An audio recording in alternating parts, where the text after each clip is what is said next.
Good morning, everyone. This is my first video for my new channel, Healing Centered Journey. So, um, I have so much on my mind. It's Saturday morning, June 21st, 2025. I'm here in the San Diego, California area. I have been up this morning. I walked to go get my coffee. Um, and I'm tired and I don't know if this is the perfect time to do this, but I'm going to do it. So, where do I start? I think that I do want this channel to be about the journey, about the healing. Um, However, like what I think I feel the most compelled to share right now is what started for me last October. Um, like last October, I started to lose my ability to walk. I didn't really know what was going on. I ended up in the ER and I ended up with a stage 4 de novo uh, diagnosis for HER2 positive breast cancer. This is something that I never thought would happen to me. Um, Over the last few days, I've been watching videos and reading stories, and so I know I'm not alone with this, that there are a lot of us out there that think something like this cannot happen to us.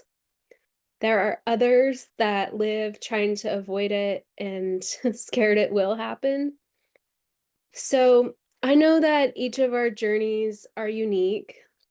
Um, and that my journey is not going to be like your journey, and your journey is not going to be like my journey. However, I know that there are probably things that we have in common because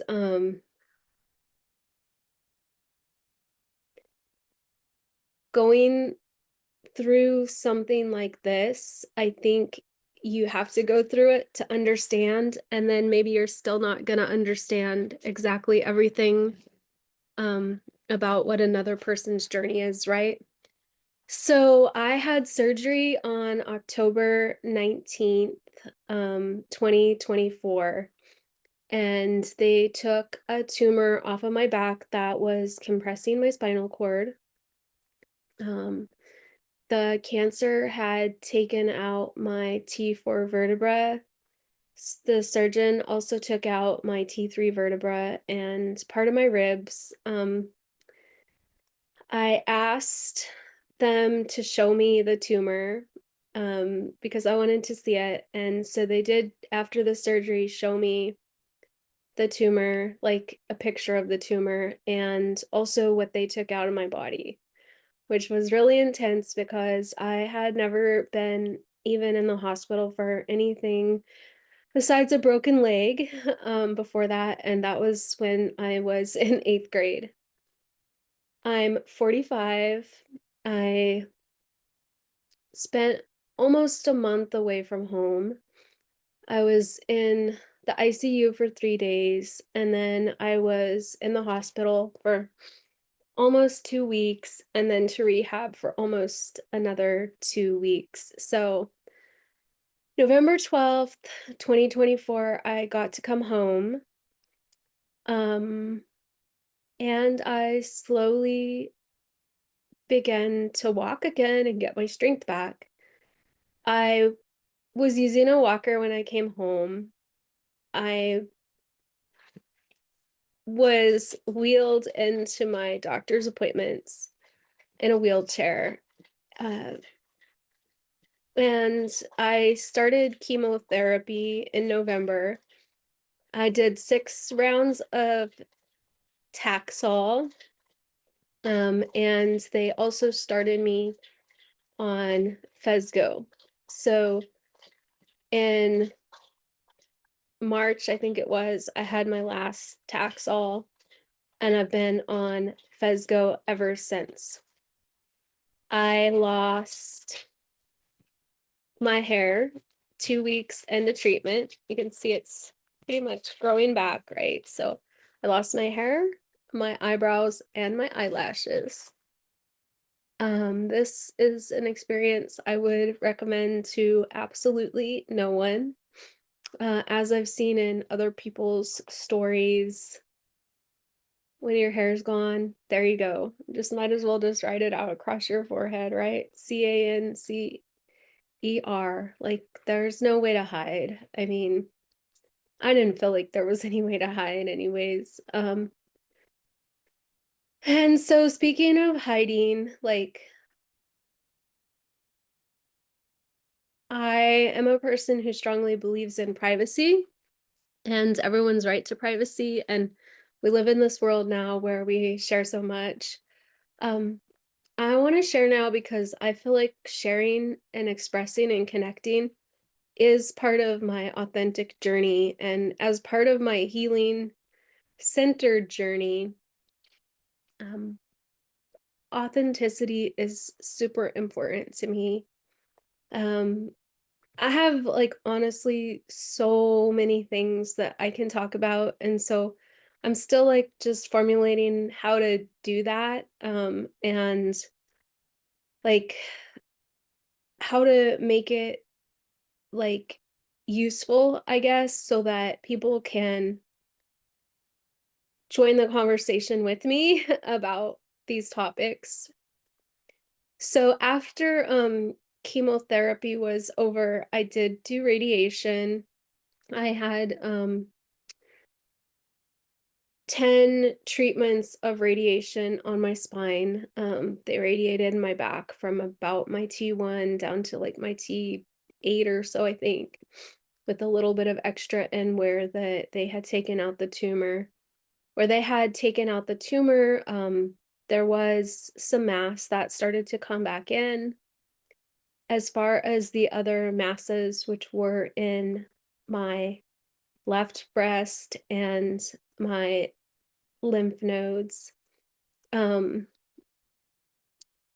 at my CT scan on St. Patrick's Day 2025, they use the word resolved, which is a great word, right? If you are in treatment, resolved is a great word.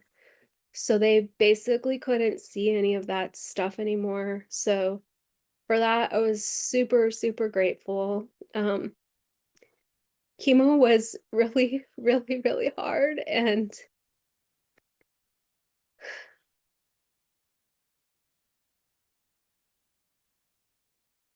those of you that have been through it, like,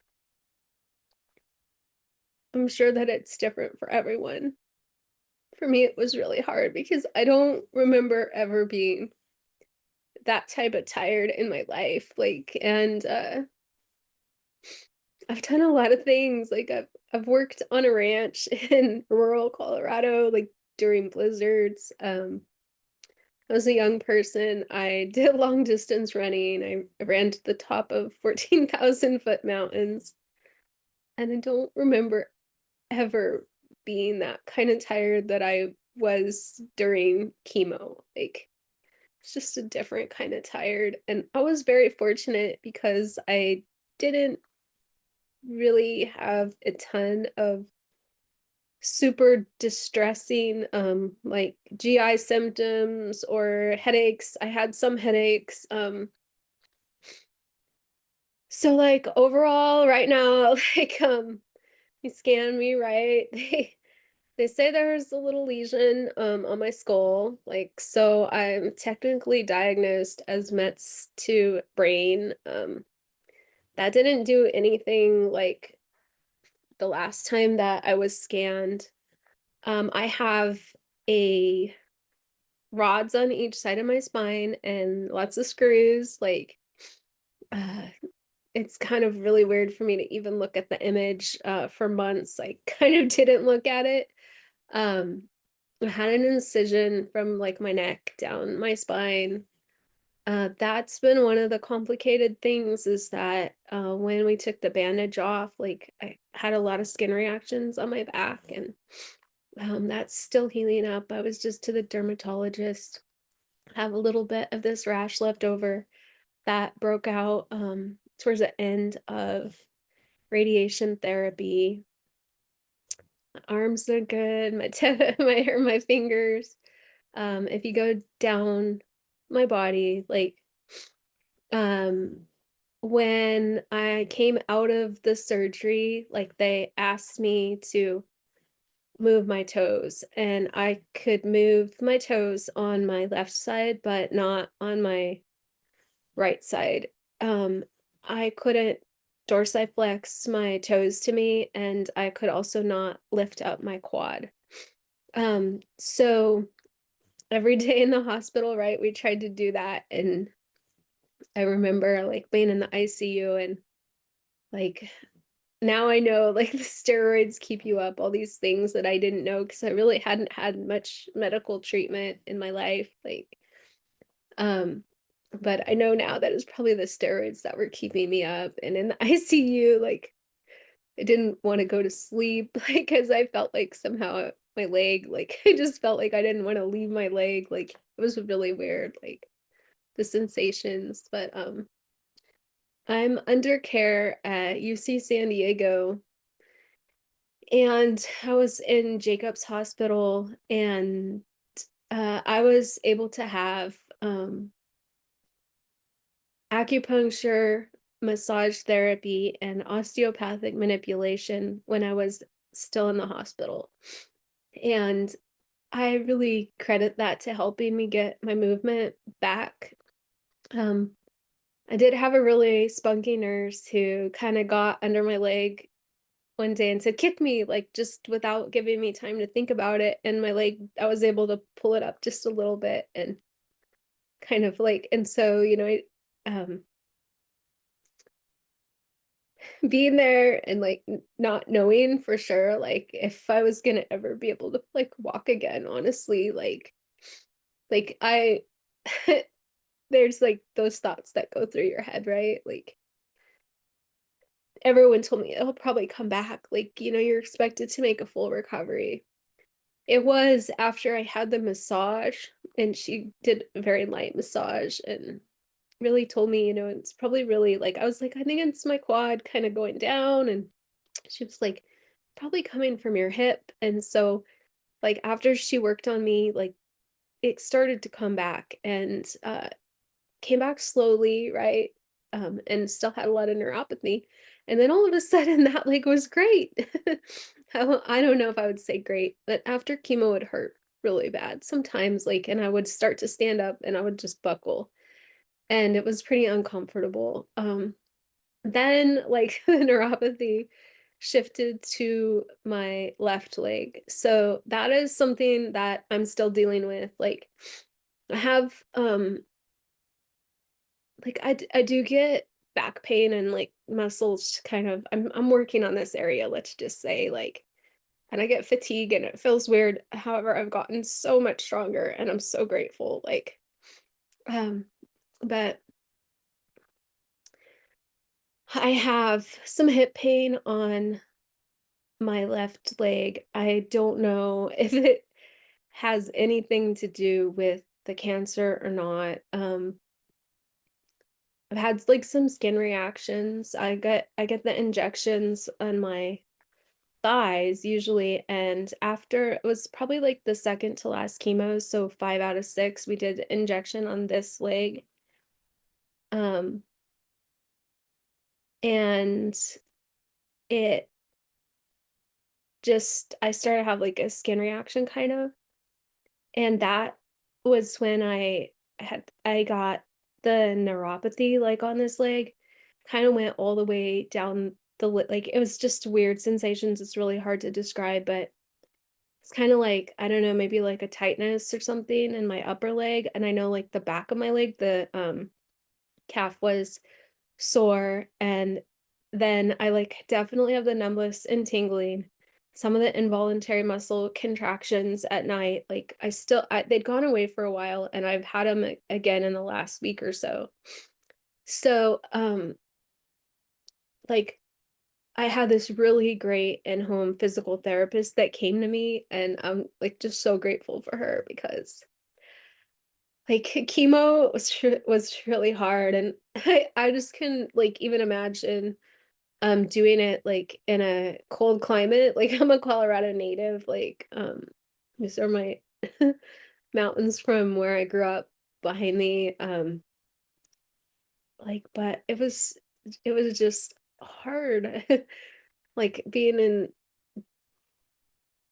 going through that like in December and January, like the short months, the kind of like colder months, even in Southern California.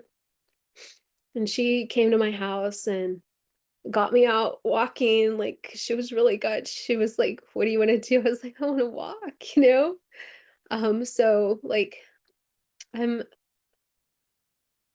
I'm doing really well compared to where I was. And this morning, okay, so like when my physical therapist started getting me out walking in my neighborhood, like it was really humbling because I was active and I could get up out of here and like walk on a Saturday morning up to the coffee shop to get coffee like nothing, right? Like nothing.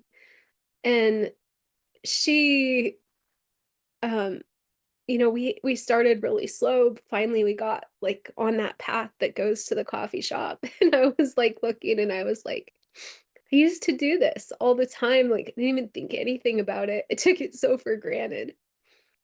And I remember being like on that path and being like, "Ugh, I want to get back. Will I ever get back to where I can wake up on a Saturday morning and go get coffee?" And I'm just gonna say cheers.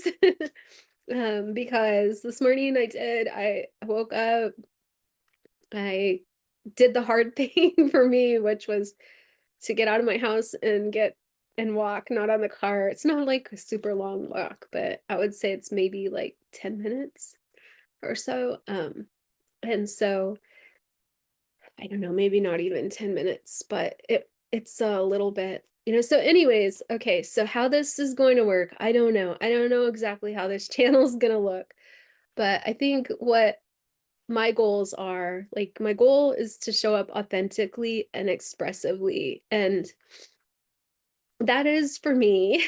Okay. I've been reading a lot, like, and I want to talk about these things, like about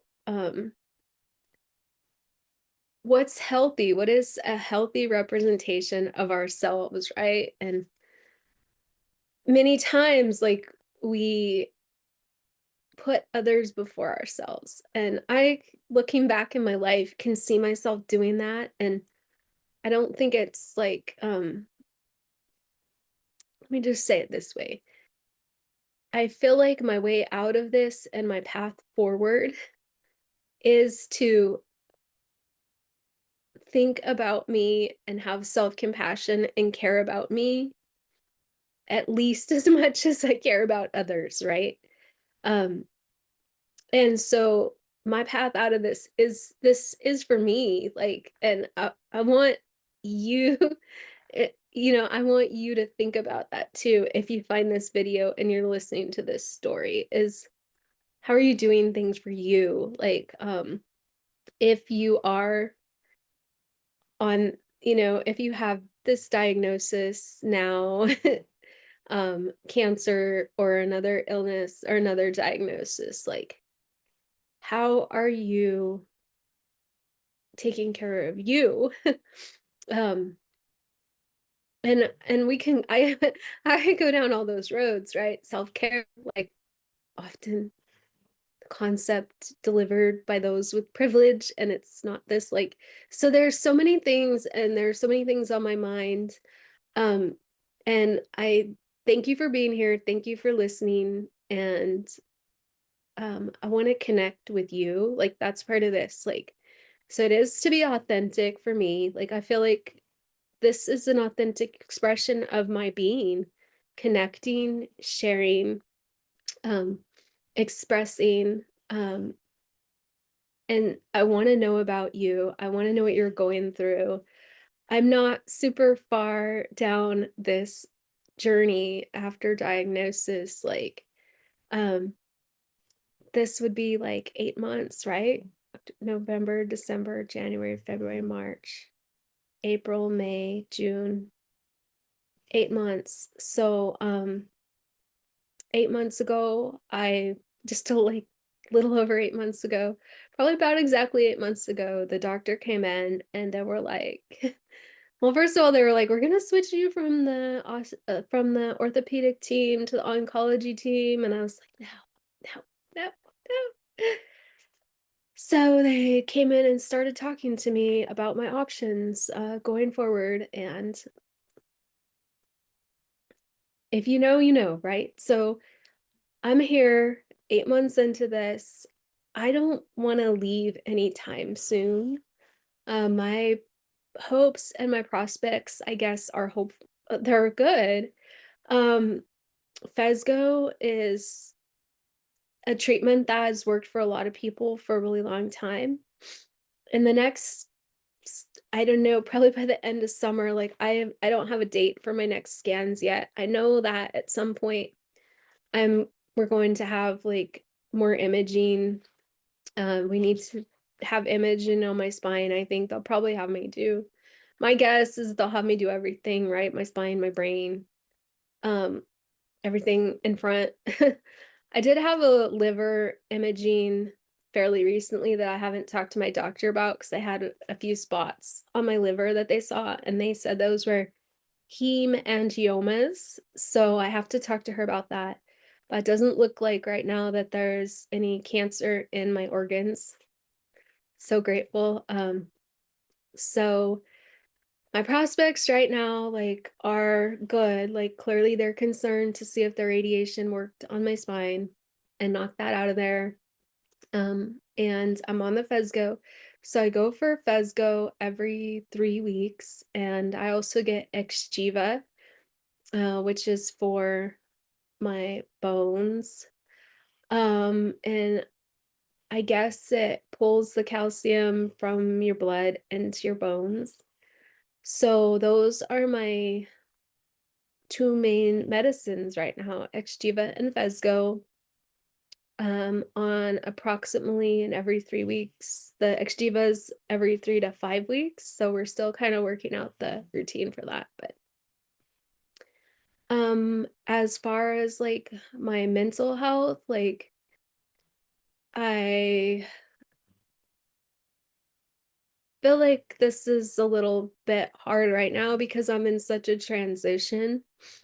And what I noticed is that like you focus on the treatment, focus on the treatment, focus on the treatment, right? It's like, okay, chemo, how many more chemos? Like, okay, I can do this. Like, I got in a real chemo routine. I was every 3 weeks for chemo, and it was like, okay, the first week I'm not gonna push myself. The second week, like in the third week, then I'm gonna try to push myself. And I started feeling good before I went back. So like I just like got on that timeline kind of. Radiation was every day. So that was like so quick in there and out of there, but still every day. So and then it was like, okay, so then my schedule starts to slow down. There's not as many doctor's appointments, not as many scans. Like I'm not back to work yet. Um, I want to I want to find ways, purpose, connection, service, like that works for me. Like that I don't put myself and my health aside, that I keep that really centered. Okay, so I think for this morning, like this is good. So I'm thank you for coming. Like I think I'm gonna start doing some lives. Like that's what I intentionally expected to do today.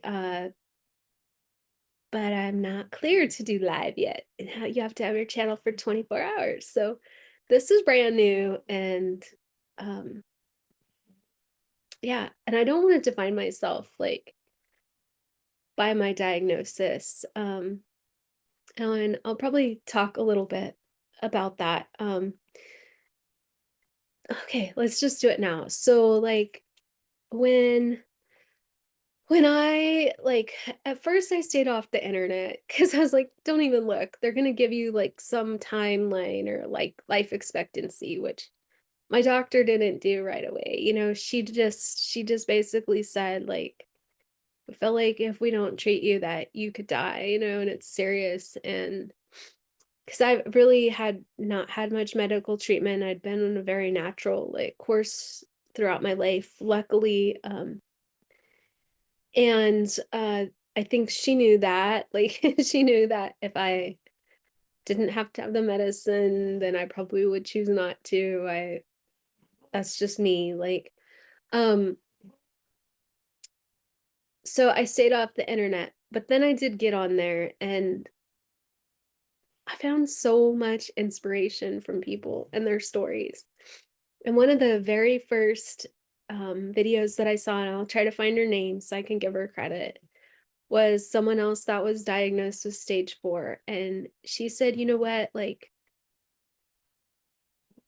it's an opinion. Like, and so I resonated with that. Like, and I'm not one of these like trying to say, but it's the way we categorize, right? Your diagnosis and your label is the way we categorize.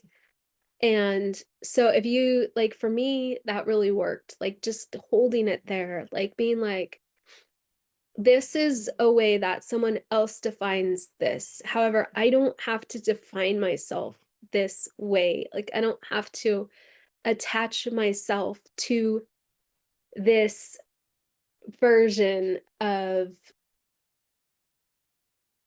the universe. I'm just going to say it that way. Okay. I get to define what my life looks like still. I'm not just this person with stage 4 de novo metastatic with mets to the brain, to the liver, to the bone, to the spine, to the tumors here, tumors there, person like that would have percent of living for this many years and percent. All that stuff is an opinion. It's like the best we can do in that realm and that way of defining. Um, and I am so grateful for Western medicine and modern medicine and my treatment and the doctors that I have. And um I couldn't have asked for a better surgeon. The surgery team was just like, I have so much confidence that I had the best, and that means so much. And I also recognize the privilege in that. And um, oncologist, she's really great too. And I had acupuncture that helped me um, from the beginning at the hospital on this, and then I had an established relationship with an acupuncturist who helped me. And I was able to get acupuncture during chemotherapy. And then I've been also having acupuncture for the neuropathy. So um,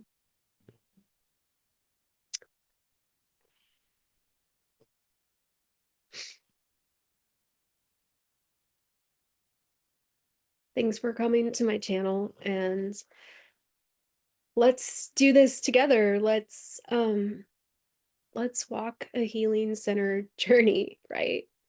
Um, None of us know what life's going to look like for us, and we do know that we're like, as of this time right now, unless, and that, I'm like 45, so a lot can happen in 10 years, 20 years, 30 years, 40 years.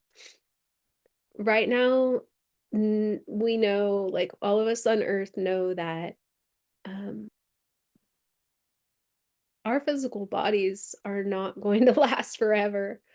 The physical bodies of our mother, sister, brother, niece, daughter, son, aunt, uncle, they're not going to last forever. And so we're here, we're navigating this, like, we don't know what the end looks like. And how we deal with that is up to every one of us. Like, Some people, it's going to be a bucket list of trips around the world. Other people, it's going to be finding simple joys and beauties. So I want to hear from you. I want to hear your story. I want to know if there's any part of what you're navigating, if it resonates or lines up with what I'm navigating. Please share with me. Please tell me about you. Please tell me about your bucket list. Please tell me about um, the day that your life changed, or you got an oncologist, right? Ever thought I'd be saying my oncologist, my surgeon, my this, my oncology team. So yeah, and I think, like I said, that there are a lot of layers to this. Like, I don't just want to talk about Western medicine on this channel and the physical body. So, um, thank you. Thank you for being here with me today. I hope you have a great day wherever you are in the world. Um, and let's journey together.